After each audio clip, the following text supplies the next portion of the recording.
How you doing, guys? Today we're going to help out a neighbor.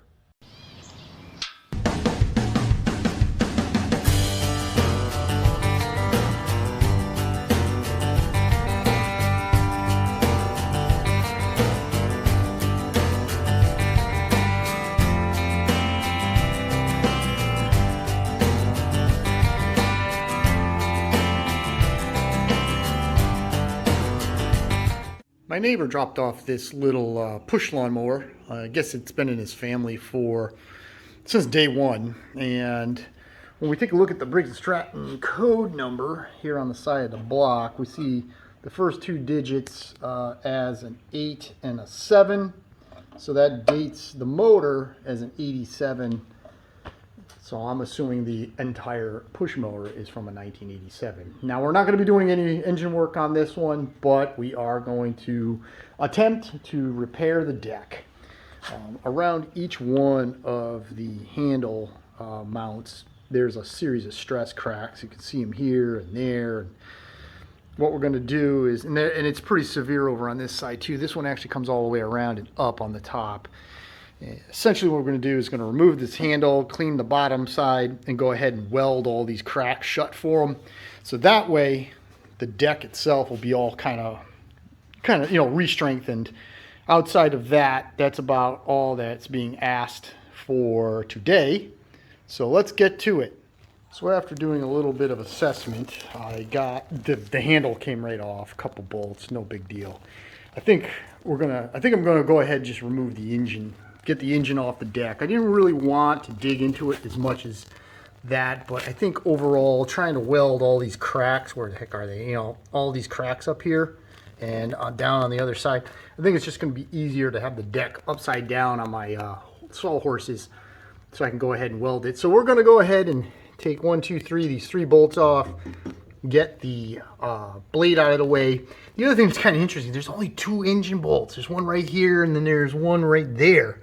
And those are the only 2 engine bolts holding the engine to the deck, which is kind of funny. But 3.5 horsepower Briggs & Stratton engine is really not a high torque unit, so 2 bolts is obviously more than enough. So let's get this engine off. That way I can just remove the engine and the handle all as one. Just lay it over here on the side. Take the bare deck, flip it over, clean it, or put it on the sawhorses, clean it up, and then let's take a look at how bad those cracks are. This actually came apart quite easy. The blade came right off. As you can see, I just left the whole thing together. I just unbolted it and lifted everything off of the deck. So the deck is free and clear.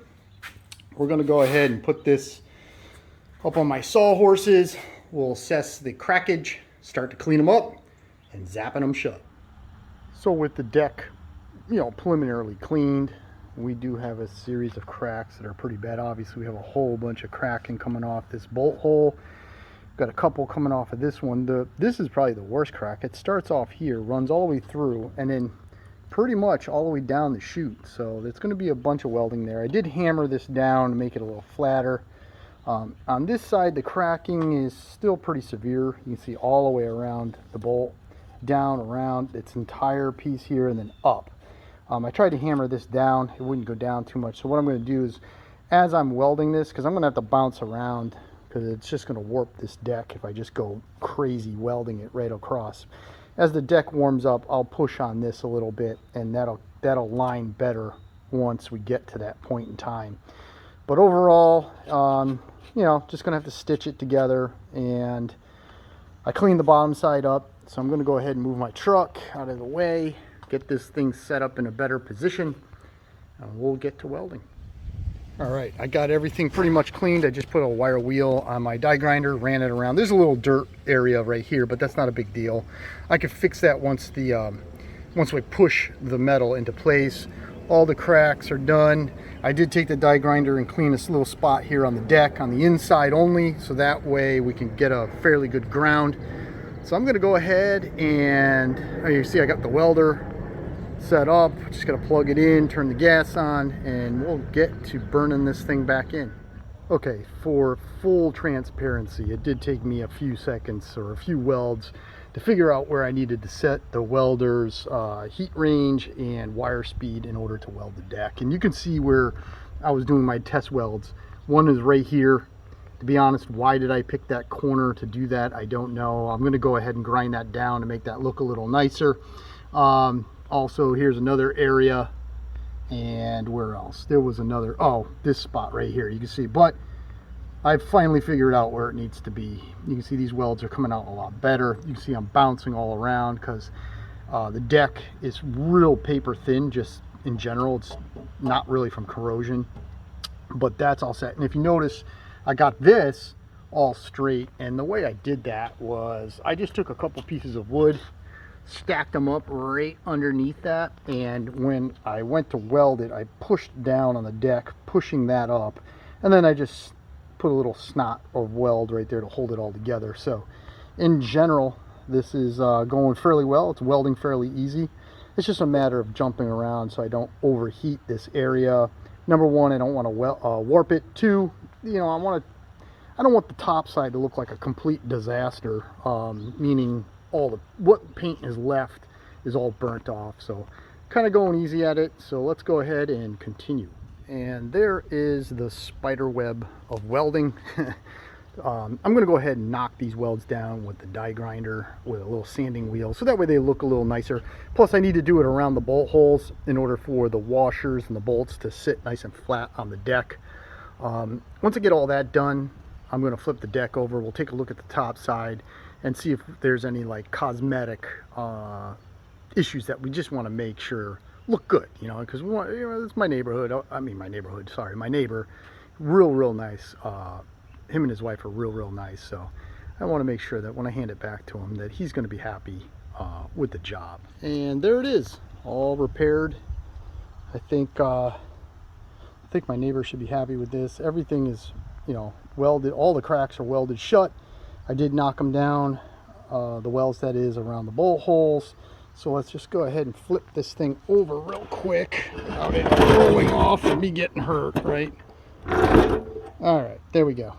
And then the top side looks fine. Granted, you can still see the cracks, but we know they're welded shut, so that's all good. I just hit them with a cookie wheel to knock them down, but yeah, that looks real good. I'm real happy with that. And it's kind of interesting. It's an old Toro. I don't know, there's the sticker back here. Let's see what we got. Yeah, there we go. Air Cap Industries. Interesting. In Mississippi. I wonder what all these numbers stand for. I should go online and just, does this say meets OPSC blade safety requirements? Oh, it's funny now. Now you got these crazy safety things where the blades can't turn unless, you know, the engine's running, the blades can't turn. This thing, excuse me, this thing's still old school.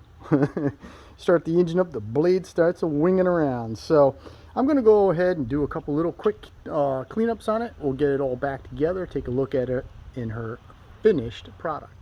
For documentation purposes, one of the things that the owner did was they had a set of fender washers, top and bottom, for all four of the bolt holes for the handle. And I noticed when I took it apart, a couple of the fender washers kind of went over this pressed ridge in the sheet metal. So what I'm going to do real quick is I'm just going to relief the back two fender washers here underneath, so that way they sit nice and flat and there's no undue stress on the deck as it is, because as you know, wherever we weld, the metal gets a little bit more brittle from the heat. So we're going to try to minimize any potential cracking in the future. You know, we're going to do our best. So let me go ahead and get this ground down, or these file fit, so to speak, and we'll have it all back together and we'll see what it looks like. And there it is. Came out pretty good. I think overall it's very presentable. Obviously it's bare metal, so it's going to need to be touched up a little bit of paint's going to need to be probably brushed on. And overall, it's very solid. The thing that I've noticed is because the deck itself is such thin sheet metal, it's gonna crack again over time. And the reason for that is as I push down on the handle right there, you can't really see it. Maybe if I get closer, you can see the sheet metal flexing as I push down on the handle like you're going to turn around, right? So even with the fender washers in place under and over, you know, there's not much I can do about that unless I went ahead and made a piece of band iron. And I actually had that piece of band iron double drilled and probably came a good, you know, 3, maybe 4 inches out. And if you did that on both sides, that would definitely strengthen and support the sheet metal, and it probably wouldn't ever crack again. But for today's, because I'm not charging my neighbor or anything. I mean, I did it for him for as a favor friend, I guess you want to call it. But all right, thank you very much for your interest. Thank you for all your support with all my videos. As always, like, share, and subscribe. And until the next project, have a nice day.